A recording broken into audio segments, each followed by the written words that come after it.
and welcome to this review of the Anderson Wonder Strat. A couple of weeks ago I showed you my Anderson lap steel that had the Duesenberg multi-bender fitted to it, and I said that I'd got one of Karl's guitars here as well, one of his normal 6-string guitars that he's made, that I was going to show you, so I'm going to do that for you today, and here it is.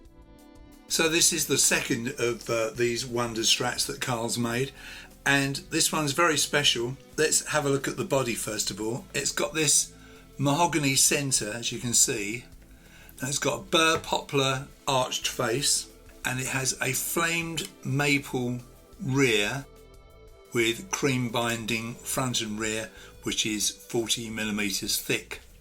So it's a really nice body. It's a nice kind of pointy super Strat sort of shape, isn't it?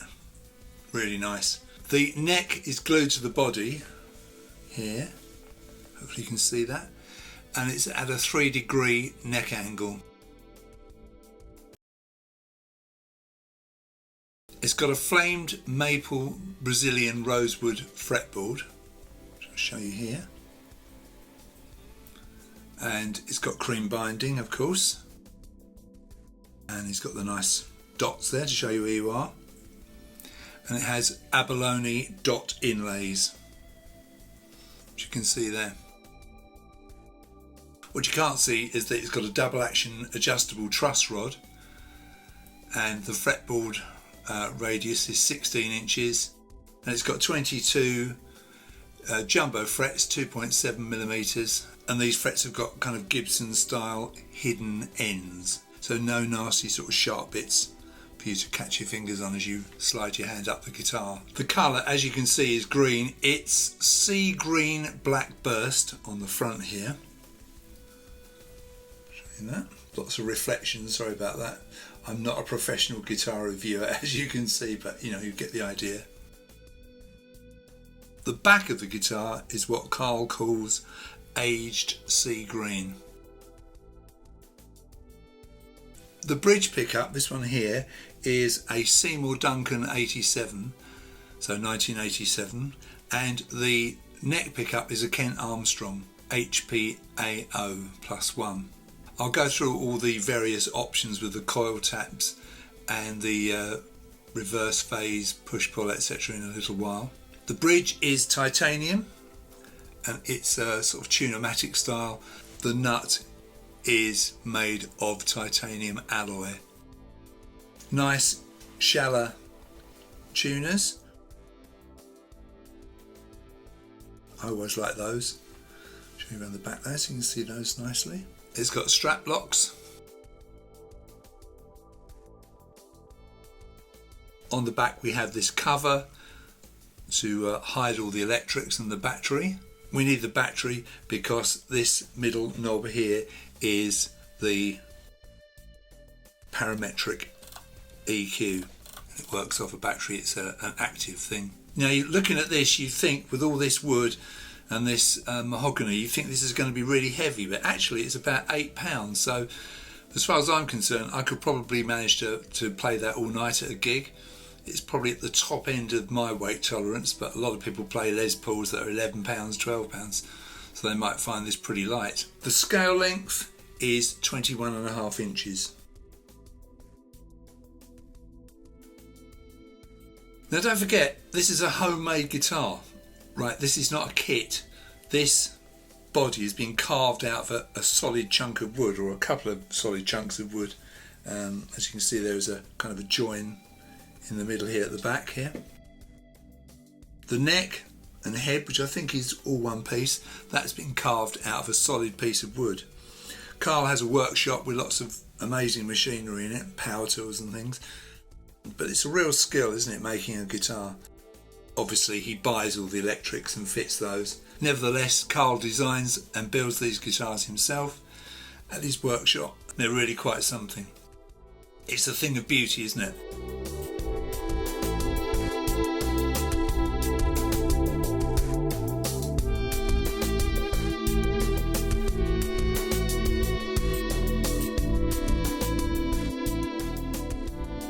What does it sound like? Well, I'm running it through Guitar Rig 6 software in Reason Sequencer.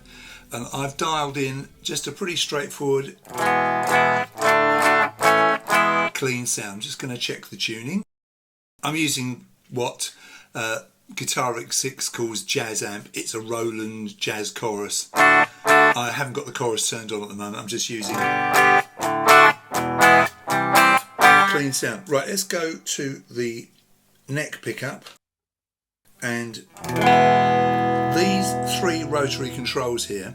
This one here is a global volume for both pickups. So there you go, volume up and down.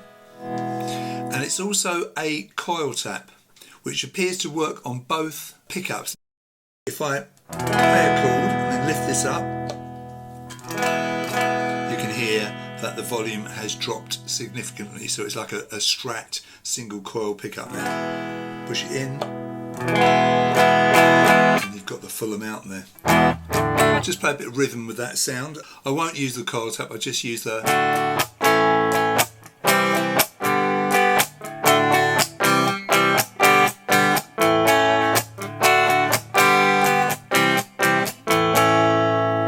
The radius of the neck won't suit everyone because it's fairly chunky. I've got a Les Paul, which is one of those kind of baseball bat necks, so I'm very used to a pretty fat neck. But it's still, I mean, for me, I've got very long fingers, so this feels very comfortable to me, and it's got a beautiful kind of creamy feeling.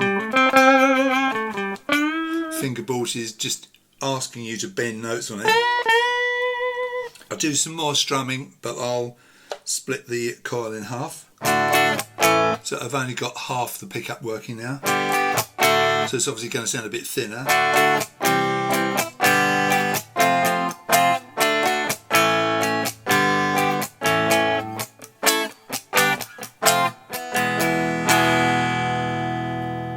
Now, let's put that coil tap down so it's off, and we'll show you this middle control, which is a 5-way 5-position parametric EQ.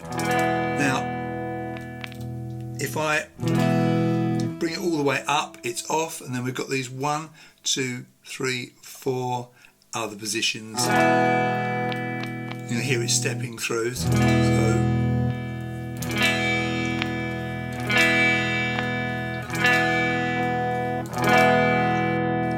the control furthest away from me here, this is a global tone control.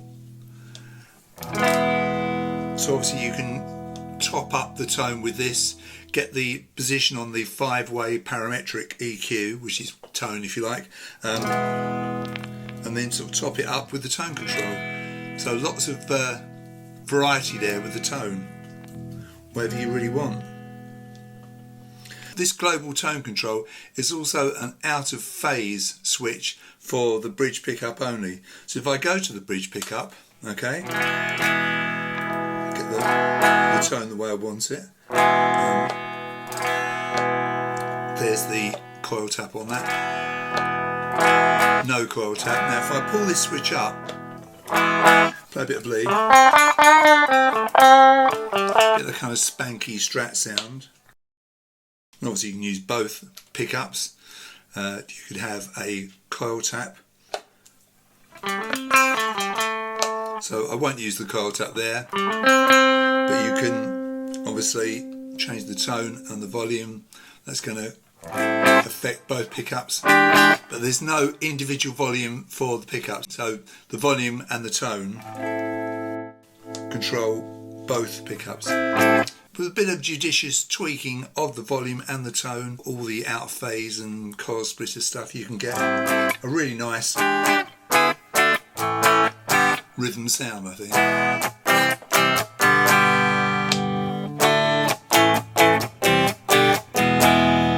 Now, I'm not a professional guitar reviewer, as I said earlier, so I'm probably not getting the best out of this, but I mean, to me that sounds like a really nice rhythm sound. Obviously I'm not playing through a proper amp on stage here, and it's obviously going to sound a lot better if you do that.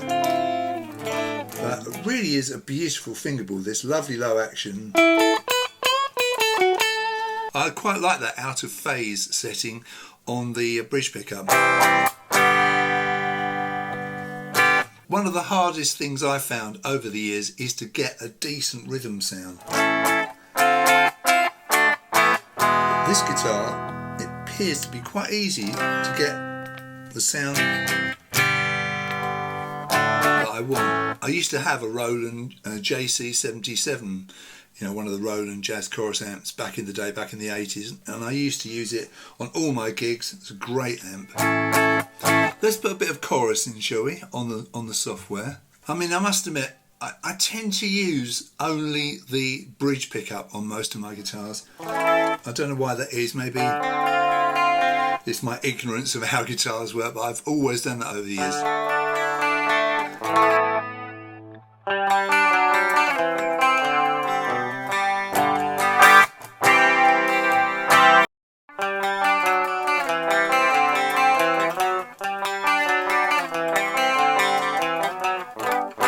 Here's a bit of rhythm with the chorus sound on.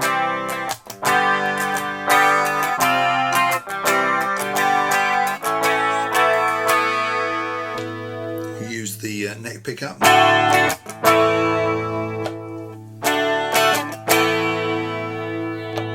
So no coil tap. Coil tap on.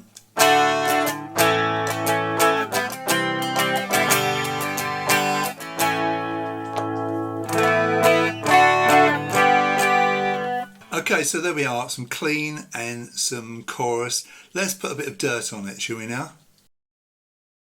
There's no reverb or delay on this now.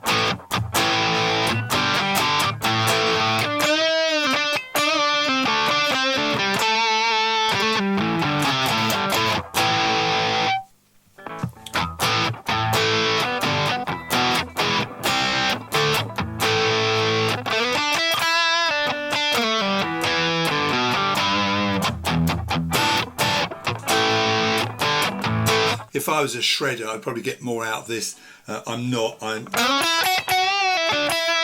do like this sound. Let's use the tone control and mess around with that. I'll go to the bridge pickup.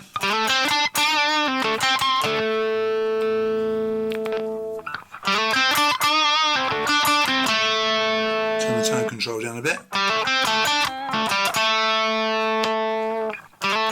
That was the out of phase. Let's play it with the out of phase off. Introduce some effects.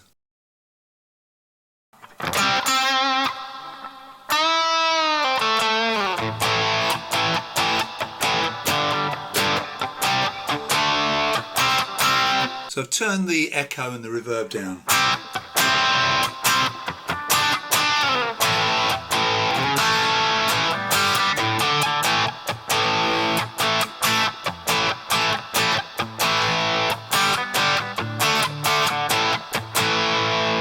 Sounds really nice, isn't it?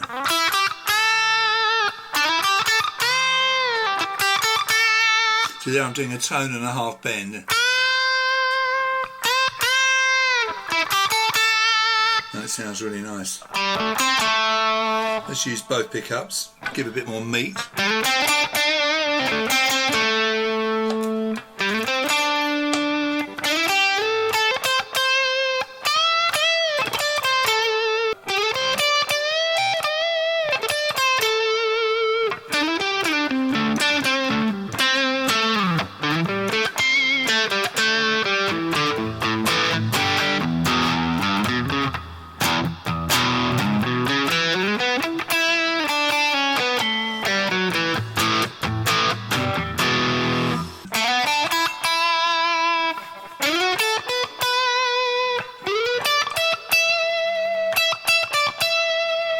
Just have a bridge position only.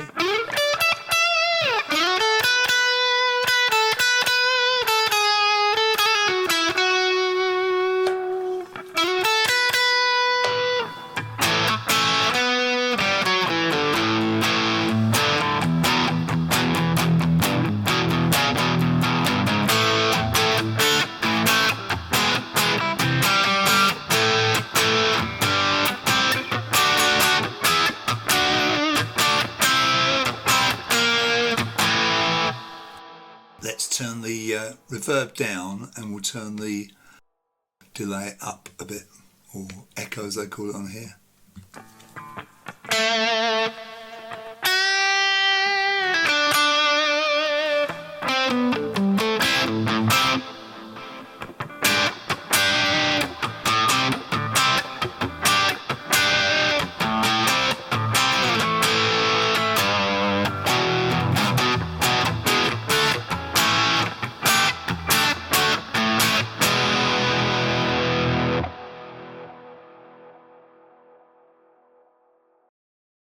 So to sum up, what do I really think about this guitar? Well, it's very much, in my opinion, a rock guitar.